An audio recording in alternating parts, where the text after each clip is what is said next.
네, SDA 디자인 제2부입니다. 2부에서는요, IP 주소 설정 및 관리를 하고, 네트워크 프로파일, 그 다음에 프로파일 설정, 그 다음에 네트워크 구성 등을 알아보도록 하겠습니다. 조동원 차장님, 네. 보여주시죠, 이제. 네. 자, 지금부터 설명드릴 부분들은 IP 어드레스를 어떻게 관리할지, IP 풀을 어떻게 만들지에 대해서 설명을 드리도록 할게요. 이 제목에 보시면 인포블럭에 대한 인티그레이션을 얘기하고 있는데 이 인포블럭은 우리가 잘 아는 DHCP 네. 서버로 사용되는 IP 매니지먼트 툴이잖아요. 네, 네. 저희가 처음에 DNA 센터를 개발을 할 때 인포블럭과 같이 인티그레이션 작업을 했습니다. 협업을 했군요. 네, 협업을 해서 이제 인포블럭도 저희랑 같이 연동을 할 수 있게 되는 것이죠. 다른 데는 안 됩니까? 다른 데는 안 됩니다. 안 됩니까? 네. 우선 먼저 IP 주소 관리를 어떻게 해야 되는지 거기에 대한 체계를 좀 설명을 드리도록 할게요. 우선은 DNA 센터가 가운데 있고요. 네. 그리고 옆에 IP 주소 풀에 대한 설계가 있습니다. 예. 이 IP 주소 풀에 대한 설계는 어떤 IP들이냐면 실제로 사용자에게 부여되는 그 사용자 단말에 대한 IP거든요. 뭐 무선 사용자든 유선 사용자든. 그러니까 네트워크 장비에서 사용되는 IP 풀이 아니라 네. 이제 네트워크를 이용하는 사용자 단말을 위한 IP 풀인 거죠. 흔히 얘기하는 인플로이, 뭐 게스트, 네, 매지먼트 그렇죠. 이런 네, 것들이죠. 그쪽에서 사용하는 겁니다. 네. 그래서 DNA 센터 내에서 IP 주소를 실질적으로 설정을 해서 사용을 하실 수도 있고 네. 그리고 인포블럭 내에서 REST API를 통해서 같이 연동을 하게 되면 네. 인포블럭에서 설정된 정보들이 DNA 센터 쪽으로 들어와서 자동으로 네. 쓸 수 있게 되는 것이죠. 그러면 그러면 DHCP 서버로도 사용을 하고 네. 거기에 대한 IP 풀도 이제 DHCP 서버에서 설정한 그 풀을 자동으로 받아다 사용하게 되는 거죠. 그렇군요. 네. 보시면 이거는 DNA 센터 내에서 IP 풀을 설정하는 부분이에요. 네. 디자인에 가서 네트워크 세팅 그리고 IP 어드레스 풀에 가시면 실질적으로 IP 풀을 넣을 수가 있는 거죠. 그래서 IP 풀을 추가할 때 보면 사용자가 사용할 IP 어드레스에 대한 서브넷 정보들 네. 그리고 그 클래스 정보 그리고 게이트웨이를 어떤 것을 사용할지 정보를 넣게 되면 밑에 보시면 DHCP 서버나 아니면 DNS 서버들에 대한 정보가 네, 있잖아요. 네. 저 정보들은 앞에 디자인에서 네트워크 프로파일을 설정을 할 때 설정했던 그 정보들을 그렇군요. 다 불러와서 설정을 할 수 있게 되는 예, 것입니다. 자, 여기서 보시면 사용자 설정을 위한 IP 주소 설정인데요. 네. 이거는 사이트 레벨 설정이에요. 네네. 예를 들어서 글로벌에서 특정 IP 풀을 만들어 놓고 네. 이제 어떤 특정 사이트나 특정 층에서 네. 어떤 딱 필요한 부분의 네. IP 어드레스 풀만 사용을 하고자 네. 한다면 여기서 리저브해서 사용을 할 수가 있게 되는 것이죠. 뭐 예를 들면 상위 글로벌 설정에서 16비트로 설정을 해놨다면 네, 그 16비트 중에서 뭐 네. 특정 층은 24비트를 사용을 하겠다. 네. 뭐 이런 식으로 활용을 할 수 있겠네요. 네, 보다 더 쉽게 말씀드리면 글로벌 풀에서는 IP 어드레스를 예를 들어서 254개를 갖고 있는데 네네네. 이제 어떤 특정 층에서는 한 10개만 쓰고 싶다라고 하면 그 층에서 10개를 사용하도록 지정을 할 수가 지정을 있는 할 수 거예요. 있는 거군요. 네. 자, 이번 장에서 설명드릴 부분은 바로 네트워크 프로파일에 대한 설명인데요.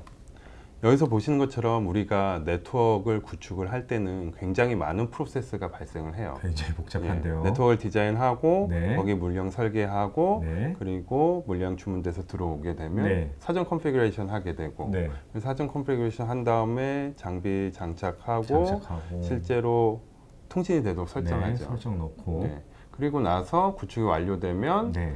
이제 운영을 하는데 네. 운영을 하다가 네트워크가 업그레이드 해야 되는 상황이 되면 또 고도화를 해서 이 반복적인 작업을 계속 해야 되는 네, 거죠. 맞습니다. 근데 우리가 SDN 네트워크, 즉 소프트웨어 디파인 네트워크에 대한 기술을 네트워크에 적용을 할 때 네. 가장 중요한 장점이 뭘까요? 바로 자동화거든요. 네, 자동화죠. 이 자동화 중에 기능 중에 하나가 어떤 거냐면 네. 내가 미리 네트워크 장비에 대한 프로파일을 만들어 놓고 예. 그걸 새로운 장비를 디스커버리해서 불러오게 된 네. 다음에 그 프로파일을 장비에 자동으로 밀어넣는 그런 기능이 가장 핵심 기능 중에 하나거든요. 새로운 뭐 장비가 들어오거나 네. 했을 경우에도 이미 만들어 놓은 프로파일을 넣어주기만 하면 된다. 네, 그렇죠. 네. 그거는 SDA뿐만 아니라 네. 뭐 SD-WAN 기술에서도 네. 많이 사용하는 기술 중에 하나게 되는 거죠. 네. 그래서 보시면 네트워크 프로파일을 구성을 할 때 장점을 보면 우리가 일반적으로 많이 반복적으로 컨피그하는 그런 컨피그레이션들 네. 그런 것들을 미리 만들어서 표준 컨피그레이션을 구성할 수 있다라는 거고요. 그리고 그걸 만든 다음에 이제 네트워크 장비나 아니면 네트워크 전체에 네. 일괄 배포해 가지고 구축할 수 있는 구축 시간을 짧게 줄일 수 짧게요. 있다라는 것이죠. 표준 컨피그레이션이라고 한다면 어떤 것들이 있을까요? 예를 들면 뭐 기본적인 라우팅? 매니지먼트 IP 네. 어드레스 넣거나 네, 아니면 콘솔에 대한 설정을 하거나 네. 텔넷에 대한 설정들 앞에서 이거는 나왔던 굉장히 설정이고요. 반복적인 네네네. 설정들이거든요. 그런 것들을 만들어서 일괄 배포할 수 있게 되는 것이죠. 뭐 따로 뭐 라우팅이라든가 라우팅 설정이라든가 그런 설정은 여기 그런 것, 포함되지 않나요? 예, 그런 거는 아직 포함이 안 되는데 그런 것들은 이제 랜 오토메이션을 통해 가지고 또 구현을 네. 하게 됩니다.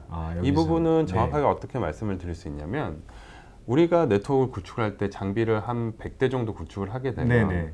그 100대 정도 되는 장비들을 다 꺼내서 네.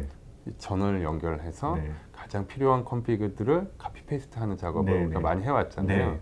그것들을 이제 다 자동화를 하겠다라는 개념이죠. 이제 장비들에 들어갈 설정들을 프로파일로 구성을 해서 그 프로파일을 밀어주는 거군요. 예, 그렇죠. 좋습니다. 이것들은 각각의 장비의 모델별로 네. 그리고 이제 그 장비가 사용하는 소프트웨어 버전별로 그렇군요. 저희가 만들어서 관리를 할 수가 있게 예, 되는 예. 것이죠.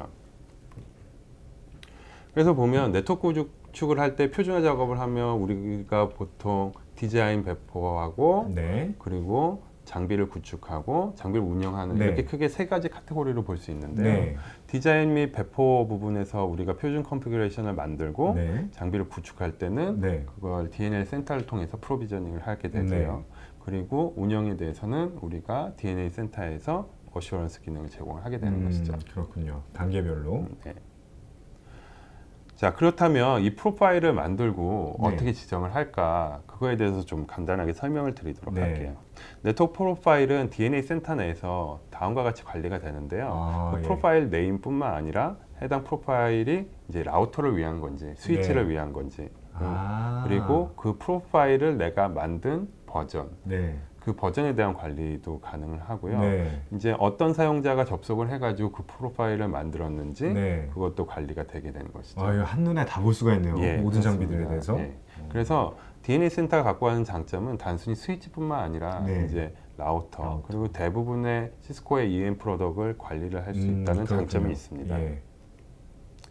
그래서 개별 사이트의 네트워크 프로파일을 지정을 하는 것은 내가 이제 표준 프로파일을 만들게 네. 되면 그 프로파일을 어떤 특정 위치에 있는 장비에 밀어 넣어야 되는 거죠. 네. 그래가지고 이렇게 이제 프로파일을 어떤 특정 사이트에 어사인하는 기능으로 그렇게 해서 밀어넣을 수 있게 되는 거죠. 다양한 프로파일이 만들어질 수 있을 것 같고요. 예, 맞습니다. 그 각각 맞는 프로파일을 뭐 사이트의 빌딩 혹은 층별로 이렇게 밀어넣을 수 있는 네, 거예요. 거기다 놓고 이제 그 층에서는 요 프로파일만 쓰겠다라고 DNA 네. 센터 내에서 관리를 해주게 되는 것이죠. 예. 그러면 앞에 여러 가지 장비들을 있었어요. 네. 그러면 각 장비별로 만들어줘야 되나요? 네, 그렇습니다. 그건 각 장비별로 네. 아무래도 라우터 장비와 스위치 장비는 안에 들어가는 컨피그레이션이 다르기 때문에 공용으로 쓸 수는 없게 그것까지는 자동으로 안 바꿔주는 거예요. 그거는 네.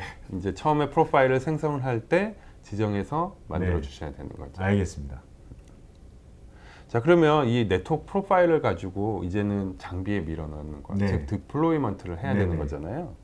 그래서 디플로이먼트를 하는 과정을 보면 매우 간단해요.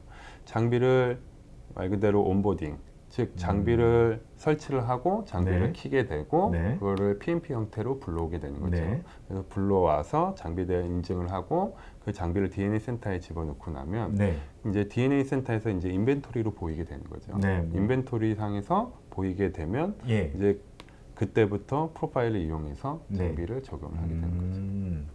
일단 DNA 센터에 연결이 되면 네. 그때부터 이제 프로파일을 통해서 이제 프로비저닝을 할 수 있는 거네요. 네, 맞습니다. 그래서 우리가 이제 DNA 센터가 예전에 APGM 아시죠? 네. APGM에서 지원했던 그 기능 중에 독특한 기능이 뭘까요? 글쎄요. 그게 PMP도 바로 있고. PMP죠. 예. 네, 방금 말씀하신 것처럼 PMP입니다. 네. 우선 PMP를 사용하시게 되면 DHCP 서버나 뭐 여러 가지 기본 설정이 필요하게 된 거고요. 네. 그걸 통해서 장비를 디스커버리 하게 되면 장비에 있는 PMP 에이전트를 통해서 이제 DNA 센터에 장비를 자동으로 등록을 할 수 있게 되는 거죠. 네, 사실 디스커버리를 하기 위해서는 기본적인 설정을 뭐 장비에 이미 설정이 네. 되어 있어야 된다는 거죠. 네, 그렇죠. 네. 그래서 디스커버리가 다 완료되면 이제 그 상황에서 저희가 네. 프로파일을 적용을 네. 하고 적용된 프로파일을 기준으로 장비를 운영하거나 네. 아니면 추가적인 프로비저닝을 하게 되는 것이죠. 궁금합니다. 일단 또 데모에서 이게 다 보여지는 거죠. 예. 그러니까 지금까지 설명드렸던 내용에 대해서 이제 데모를 보시면서 이제 DNA 센터 내에 어떤 메뉴가 있는지 네. 그리고 디자인 메뉴에서 어떻게 설정을 하는지 그거에 대해서 설명을 드리도록 하겠습니다. 뒤에 데모 세션에서요. 앞에서 설명했던 것들이 실제로 잘 동작을 하는지 같이 한번 보도록 하겠습니다. 잠시 뒤에 데모에서 만나볼게요.